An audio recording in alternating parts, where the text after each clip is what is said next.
जय श्री राम साथियों। तो आज हम बात करेंगे अष्टावक्र गीता की। आज से हम सीरीज शुरू करेंगे। अगर आपको वीडियो पसंद आया तो लाइक करिए, तभी हम समझ पाएंगे कि वीडियो को पसंद आ रहा है, अन्यथा हम इसी वीडियो के बाद सीरीज को रोक देंगे।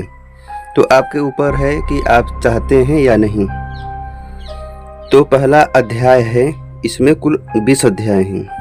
तो पहला अध्याय में क्या कहा गया है कि राजा जनक की ज्ञान, वैराग्य एवं मुक्ति की जिज्ञासा करना। अर्थात राजा जनक अष्टावक्र जी से पूछते हैं कि ज्ञान की कैसे प्राप्ति हो, वैराग्य कैसे उत्पन्न हो और मुक्ति का क्या मार्ग हो सकता है। तो कहते हैं राजा जनक जी, कथम ज्ञानम अवाप्नोति कथम मुक्तिर्भविष्यति वैराग्यम च कथम प्राप्तम एतत् ब्रूहि मम प्रभो। राजा जनक ने ज्ञान को प्राप्त करने हेतु और मुक्ति को प्राप्त करने हेतु अष्टावक्र के सम्मुख अपनी जिज्ञासा प्रकट करते हुए कहा है कि हे स्वामी, ज्ञान की प्राप्ति किस प्रकार होती है, मुक्ति की प्राप्ति किस प्रकार होगी तथा वैराग्य की प्राप्ति कैसे संभव है, इसके विषय में मुझे विस्तार पूर्वक बतलाइए। तो क्या कहते हैं अष्टावक्र जी कि अध्यात्म में ज्ञान का अर्थ आत्मज्ञान होता है। आत्मज्ञान ही सिर्फ संपूर्ण ज्ञान है। इसके अतिरिक्त सब वैज्ञानिक सिद्धांत, जानकारी, सूचनाएं हैं जो कि बाह्य व्यवहार से प्राप्त होती हैं। यह जड़ प्रकृति उस चेतन तत्व की ही अभिव्यक्ति है। उसी के द्वारा संपूर्ण सृष्टि का संचालन व पालन हो रहा है। आत्मज्ञान तत्व ही संपूर्ण जगत का मूलाधार है, जो कि संपूर्ण जड़ चेतन में समाविष्ट है।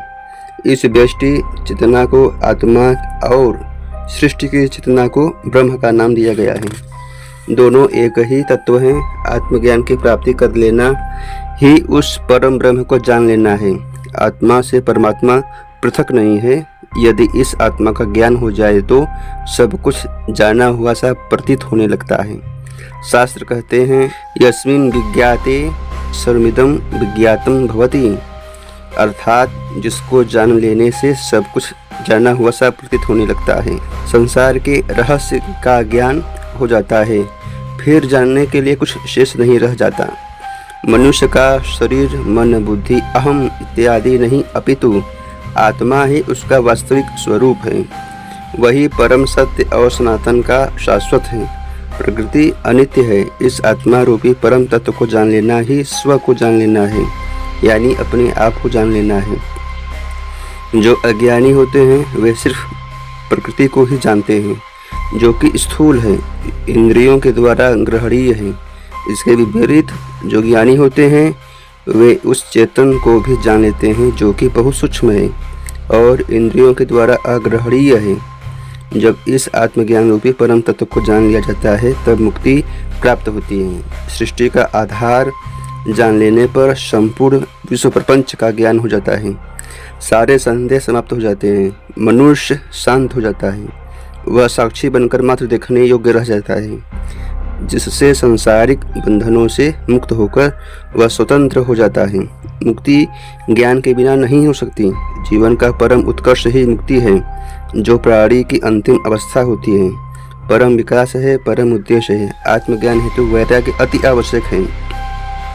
वैराग्य का अभिप्राय यह नहीं है कि प्राणी इस संसार का परित्याग करके कहीं दूर चला जाए, अपितु उसके प्रति आसक्ति का त्याग है। यह संसार बंधन नहीं है, बल्कि प्राणी की इच्छाएं, वासनाएं, मोह इत्यादि बंधन है और इस मोह का मूल आधार होता है अहंकार। जब तक मनुष्य के अपने निजी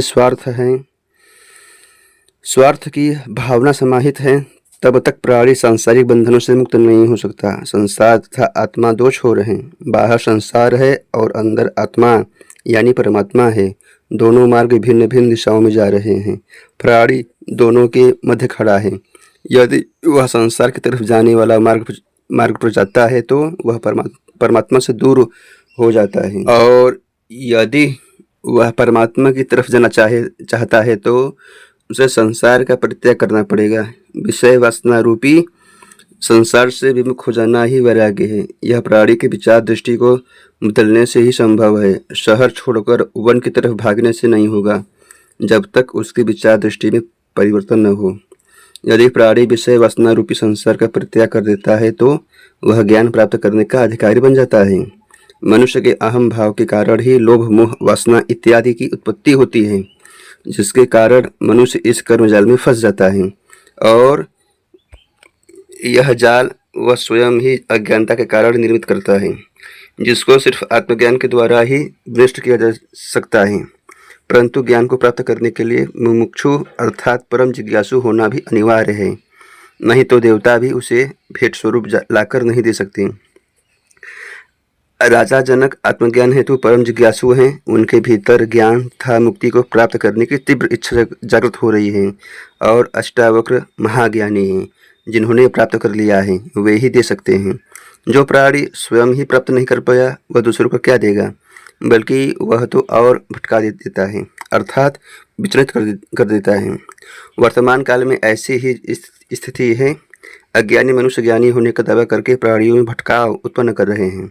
इन ज्ञान रहित व्यक्तियों ने संसार को जितनी हानि पहुंचाई है उसका वर्णन भी नहीं किया जा सकता। ये अज्ञानी मनुष्य ही भेदभाव, धर्म, संप्रदाय को बढ़ावा देते हैं, जिसके परिणाम स्वरूप संसार में अनेक दोष उत्पन्न हो गए हैं। राजा जनक ज्ञानी गुरु अष्टावक्र से 3 प्रश्न पूछते हैं। ज्ञान कैसे प्राप्त होगा, मुक्ति कैसे प्राप्त होती है, वैराग्य कैसे प्राप्त होगा। इन तीनों प्रश्न के उत्तर में ही सारे अध्यात्म का सारा निचोड़ समाहित है। प्रत्येक मनुष्य मुक्ति प्राप्त करने की कामना करता है, लेकिन श्रेष्ठ गुरु के अभाव में वह सब कुछ करते हुए भी आत्मज्ञान रूपी परम तत्व को नहीं प्राप्त कर सकता। इसके प्रमुख 3 कारण हैं: स्वयं में जागरूक न होना, स्वयं की पात्रता का अभाव और सतगुरु का अभाव। ये तीनों ही जहाँ पर मिलकर एक हो जाते हैं तो ऐसे स्थिति को संगम या त्रिवेणी कहा जा सकता है, तथा वहाँ पर चेतना अवश्य से प्रकट होती है।